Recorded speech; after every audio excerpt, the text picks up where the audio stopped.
To be the best, you need the best, and so here are the best decks in Yu-Gi-Oh! Legacy of the Duelist, currently as of September 2018. There are many decks which I felt like could make the list and very viable competitive decks out there.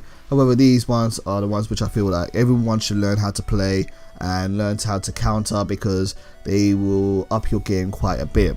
The first one on this list is an honorable mention, and that is to the Fairground variants out there. The Fairground Art Brave Graveyard engine is incredibly powerful and gives easy access to removal and level 8 fodder.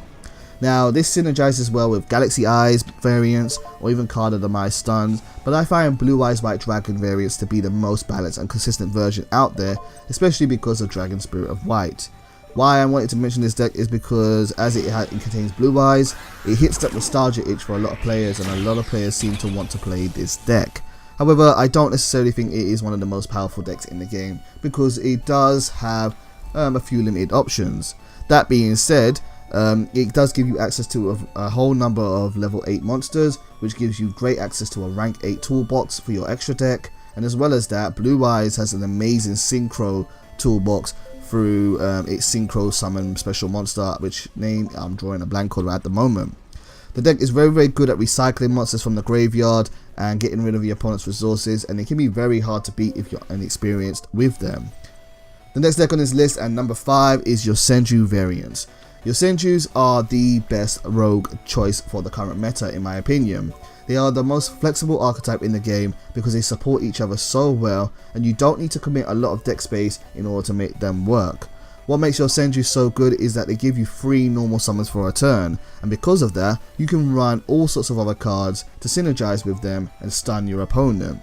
They synergize with so many different anti-meta engines due to their effects and their abilities, such as they work well with Demise stun, Artifact stun, Kaijus, and even Speed Droids.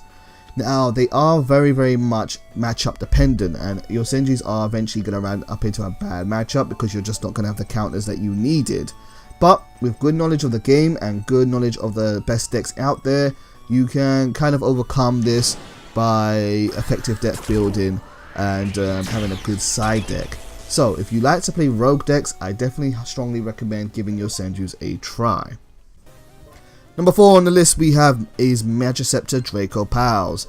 Magiceptors changed the way we play this game as a whole. When Performer Pals were at full power, it ushered in a new age known as the coin flip era.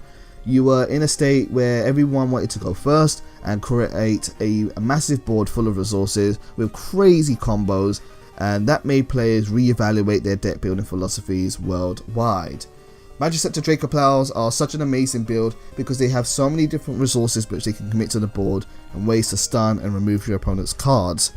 They are easily, in my opinion, the best pendulum based deck in the game right now, and their insane ways to special summon multiple monsters every single turn is what made Maxi, Ghost Ogre and Snow Rabbit, Solemn Strike, Twin Twister and Vanity's Emptiness be considered as staples.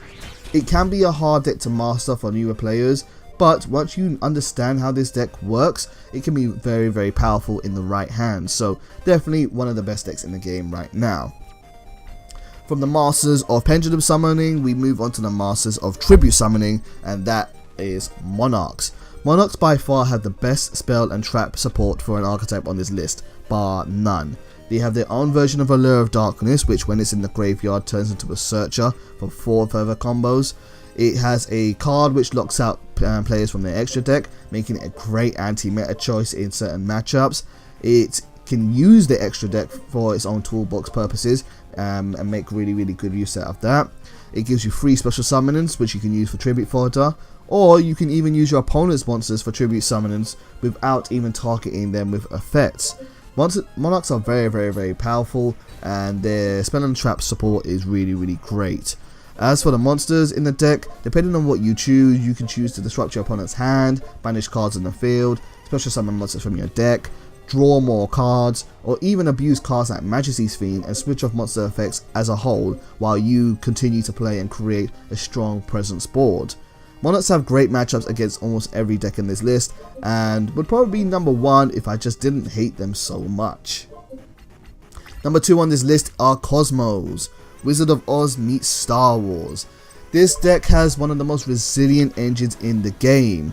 You have two parts to Cosmos. You have the pilots and you have the ships. The pilots give you free special summons during either player's turn, which allow you to swap them for ships from your hand.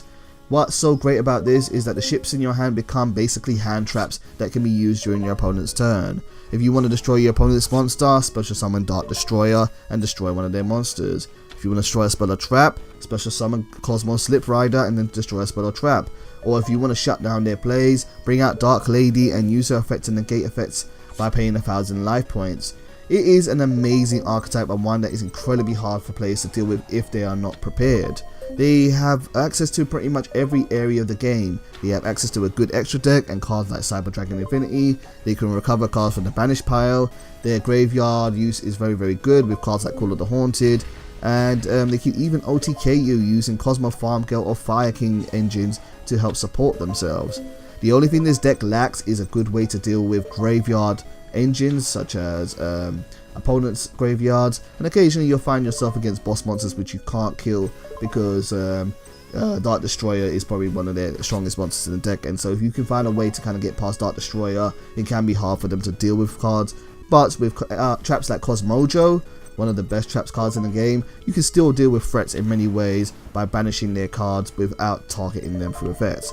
Cosmos are super powerful and people hate playing against full power Cosmos, but definitely one of the best decks in Legacy of the Duelist at the moment. Now to me, number one has to definitely go to Burning Abyss Phantom Knights. BAPK or PK Fire, however you want to call it, has easily one of the best resource management engines in the game, period. Because it uses Burning Abyss, Phantom Knights and Speedroids all together in one big massive rank 3 toolbox engine, it creates so much advantage for you, it is insane. Everything is a toolbox to a BA player. The main deck is your toolbox, the extra deck is your toolbox, your hand is a toolbox, the graveyard and even the banished power can be a toolbox using the Sea Dragon. There is nothing they can't utilize in order to generate advantage against an opponent. Without being too specific, BAs are so powerful because anything that would be considered a cost is basically a benefit. Using an XC summon normally takes 2 monsters or so to summon out a monster, that's basically free in this deck.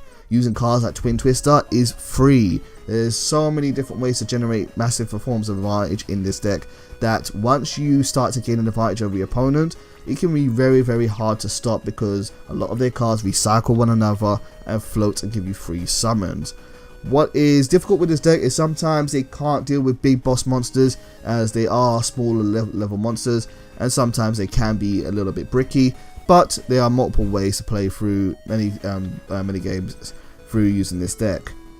What I love about Burning Abyss so much is that they're not an OTK style deck. They definitely don't have a very established win condition, so they are kind of a grindy deck.